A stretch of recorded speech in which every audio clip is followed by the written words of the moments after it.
Today we discuss the fundamental theorem of calculus, which comes in two parts. The fundamental theorem of calculus is so named because it establishes the relationship between differentiation and integration and shows the inverse nature of those two processes. So to start the discussion, let's draw a sketch of a function. I'm going to call this axis the t-axis and this the y-axis. And on these axes, let's draw a function, y equals f of t. And f of t will make continuous on the closed interval a, b. And in that interval, let's have a third x value, which we'll simply call x. And so what we have here is, again, a function that is continuous on AB, and we have a value x that's between A and B.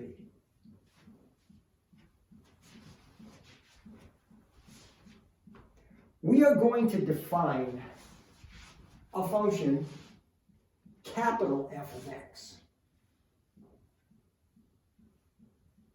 And we're going to define that to be the area under the curve from A to x. And so, for any given value of x, as we move, this capital F of x will give us a number, which is the area under that curve. Now, here's what we have then. This capital F of x is the integral from A to x of f of t dt.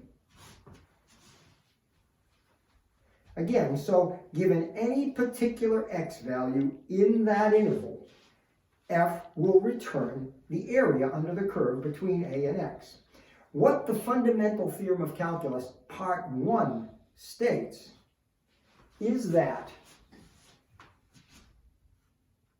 this derivative, whether you want to call it d dx of f or f prime of x, equals the derivative with respect to x of this function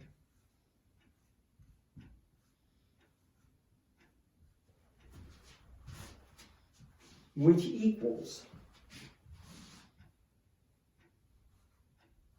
small f of x. Now get that. What we have here, derivative of integral. Yes, we've always seen in our nomenclature in the past that the derivative of capital F is small f. But now, what this tells us is this. What is it? F prime, capital F prime. If capital F is the area under that curve between A and x, the derivative of that is the rate of change of that area. And we're saying that the rate of change of that area is the value of the function at x. Or put another way, the derivative of a definite integral with respect to its upper limit equals the integrand, small f, evaluated at that upper limit. And again, looking at our graph, we can see how the change in area is related to the value of f here. Because as x toward the right. When f of x is large up here, the change in area will be great because we'll have rectangles of greater height.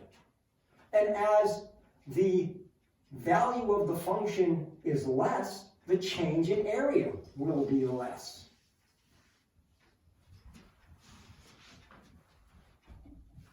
So, now, what this also tells us is that if a function is continuous on a closed interval, then its antiderivative exists there. Even if we can't find the antiderivative, even if we had a very complicated integrand here, so that we were not able to anti-differentiate it, we could still find this, because all we have to do is, well, I'll show you what we're going to do. Let's take some examples. Let's take some examples wherein we use this, because the simplicity is remarkable.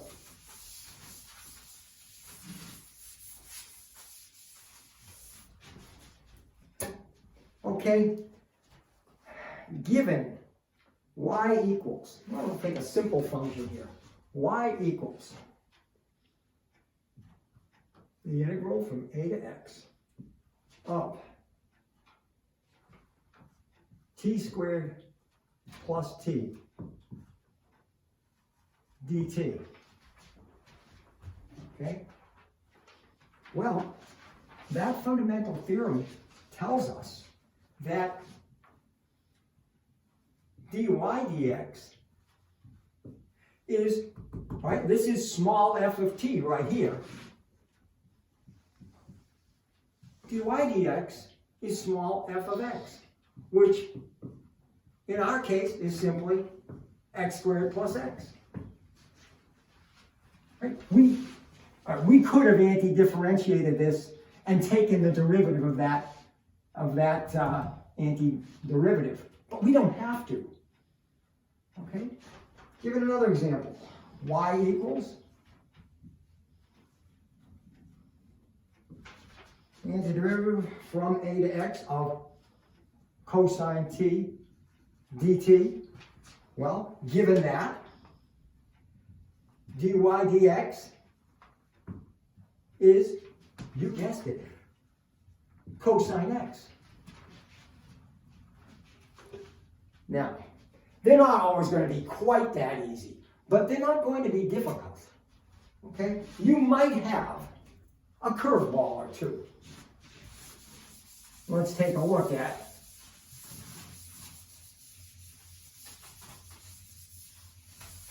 what might happen here. We can erase this now.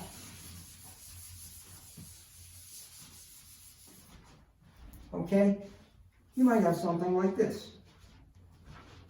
We can call it y, we can call it g, we can call it capital F of x equals the integral from x to 10 of tangent t dt. Well, you see, our rule always places the variable as the upper limit, the constant as the lower limit. But that's not a problem for us, because you may remember, and I hope you'll remember, that when we discussed the definite interval and properties of definite integrals, we said that if you reverse the order of integration, you simply have the negative. And so we have this.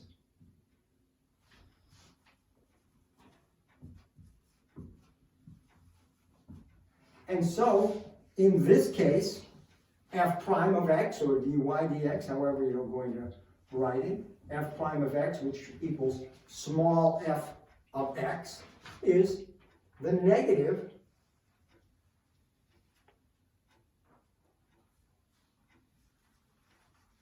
of tangent x.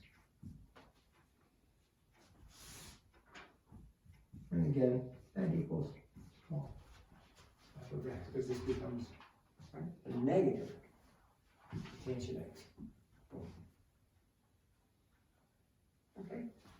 Another curveball that might get thrown at you, suppose, let's call it g of x this time, just to show you that the variables that you use are not important. Variables are dummy variables, whether it's u or t or s, or it doesn't matter. Suppose we had something like this, equals the integral from 4 to x cubed of the sine of t. Okay? Well, in this case, remember we're differentiating. So our g prime of x, we're going to have to consider the chain rule here. So it's not going to be just the sine of x cubed. It's going to be the sine of x cubed times the derivative of x cubed.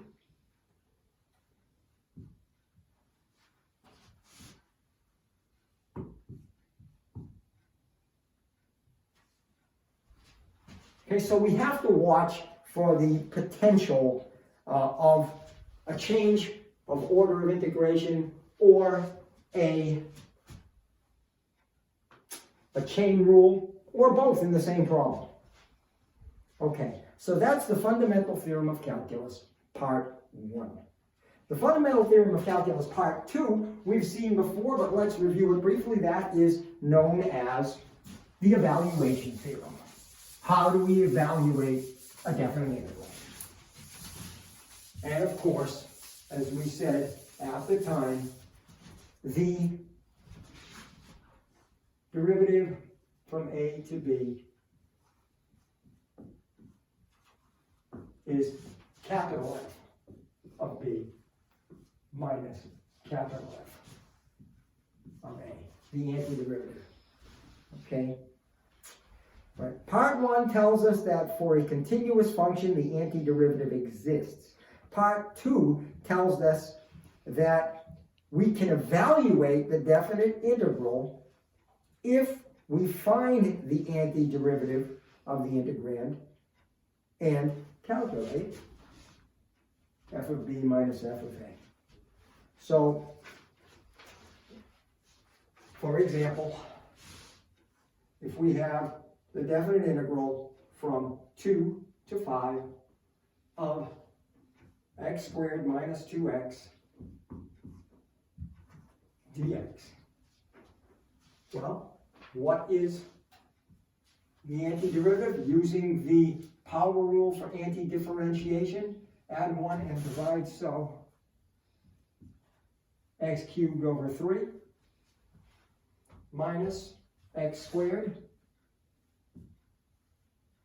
Now you'll notice I'm writing brackets on both sides. If there were only one term here, I'd be inclined to write only one on the right side. But where we have a sum or difference here, I tend to write it on both sides. And of course, that's evaluated from 2 to 5. So if we evaluate this whole thing at 5, we get 125 over 3 minus 25. And then minus, okay, evaluate at 2, we get 8/3 minus 4.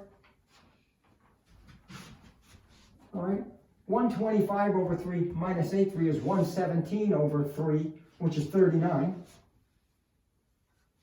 Minus 25 plus 4 is minus 21. Gives us 18.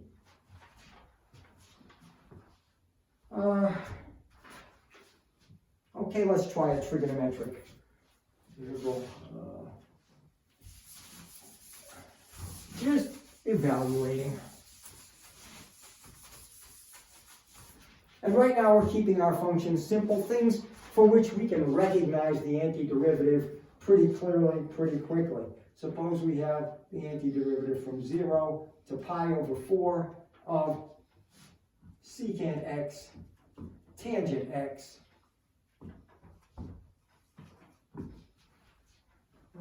What do we have? The antiderivative of secant x tangent x is secant x. From 0 to pi over 4, which is the secant of pi over 4 minus secant 0. Cosine of pi over 4 is the square root of 2 over 2. Secant of pi over 4 is the square root of 2, because that's 2 divided by the square root of 2. And please, I've tried to remind you throughout the semester that anytime you have x divided by the square root of x, that quotient is the square root of x. So this is the square root of 2 minus, well, the cosine of 0 is 1, and the reciprocal of 1 is 1, and there's your answer, the square root of 2 minus 1.